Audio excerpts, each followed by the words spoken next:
Most of my excitement was born out of the fact that the writing holds the story together well, and I like the way the story unfolds and the pace of it, and also within the script they kind of establish a bit of a world. I thought there was a lot of unobvious decisions made as well with the way the plot actually unfolds, so that kept it exciting. And then obviously to hear that Julia Roberts was going to play Patty and George Clooney was in there with Lee Gates, Jodie Foster at the helm, then again it becomes even more exciting. So yeah, for me, I had to audition. That probably kids you into thinking that you want it more anyway. With this it didn't apply, man. I wanted in, and I'm just very thankful that Jodie responded well and placed all that faith in me. And the character, Kyle, is it must be such an interesting thing to play, because the level of intensity is kind of already high when you start the film, and it just gets higher and higher and higher from there.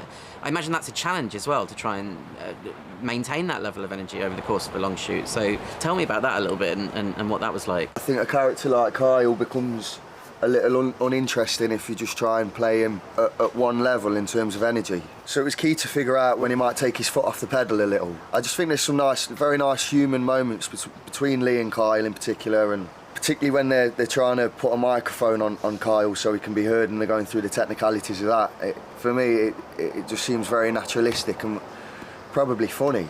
In reality, you find yourself sometimes in those kind of very ironic, unbelievable situations, and that's a credit to the writing. And so me and Jodie would talk frequently about when we thought Kyle perhaps was up-tempo and the times where he was maybe even more relaxed. With thanks to George, we kind of hit the ground running, and I felt very comfortable around him. I think we have similar interests as well regarding sport. If I was lost with something, he'd help me discover it. That's very giving as an actor, that's very generous. There's design in the fact that you're still working in the UK, that you're still making British films.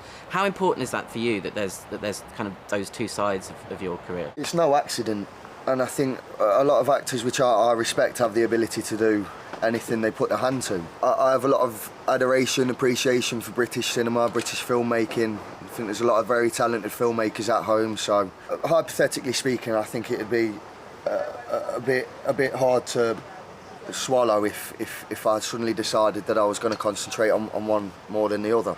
My last role was in theatre at the Sheffield Crucible, and I'd say I learned like an enormous amount from the experienced actors that I was in and amongst, and I think that's where the value is for me, that what the lessons you learn.